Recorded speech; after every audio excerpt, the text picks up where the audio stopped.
नागपूरच्या मोमीनपुरा परिसरात गोवंश कत्तलीकरिता आणलेल्या जनावरांवर पोलिसांनी मोठी कारवाई केली आहे।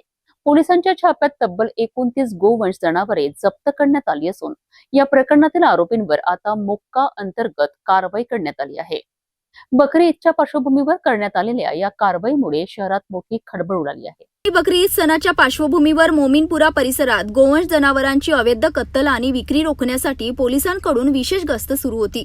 याच दरम्यान पोलिसांना गुप्त माहिती मिळाली की अन्सार नगर परिसरातील एका ठिकाणी गोवंश जनावरे कत्तलीसाठी जमा करण्यात आले आहेत। माहितीची खातर जमा करत पोलिसांनी पंचासह घटनास्थळी छापा टाकला, तेव्हा तेथे तब्बल 29 लहान मोठी गोवंश जनावरे अत्यंत दाटीवाटीने आणि अमानुष परिस्थितीत बांधून ठेवलेली आढळून आली।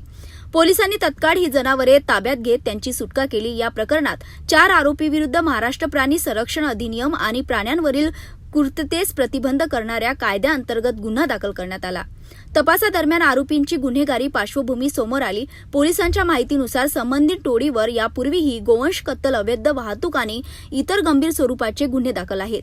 यामुळे या संघटित गुन्हेगारी टोळीविरुद्ध मोक्का अंतर्गत कारवाईचा प्रस्ताव वरिष्ठ अधिकाऱ्यांकडे पाठविण्यात आला होता। 12 जून 2024 रोजी या प्रस्तावाला मंजुरी मिळाल्यानंतर गुन्ह्यात महाराष्ट्र संघटित गुन्हेगारी नियंत्रण कायद्यातील विविध कलमांचा समावेश करण्यात आला आहे।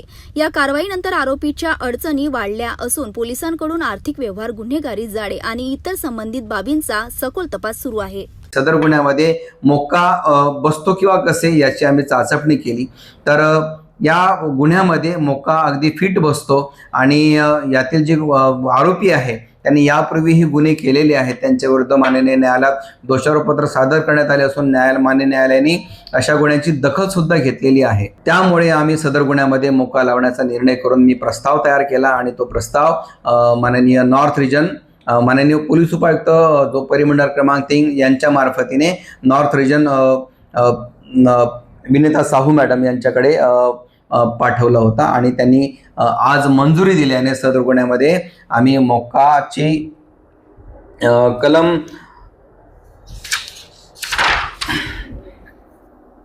मोक्का कायद्याचे असं महाराष्ट्र संघटित गुन्हेगारी नियंत्रण कायदा 1999 चे कलम 3.1, 2, 3.2, 3.4 असं समाविष्ट केलेलं आहे। त्याबाबत माननीय न्यायालयाला पत्रव्यवहार सुद्धा करण्यात आलेला आहे।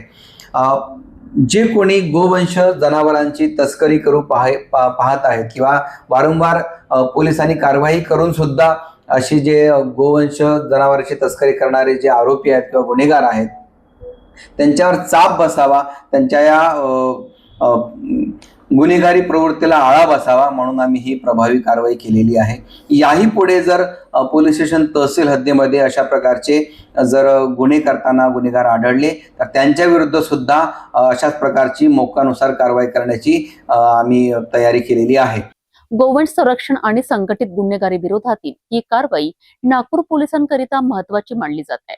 या प्रकरणातील पुढील तपास वरिष्ठ अधिकाऱ्यांच्या मार्गदर्शनाखाली सुरू असून आणखी धक्कादायक माहिती समोर येण्याची शक्यता व्यक्त केली जात आहे।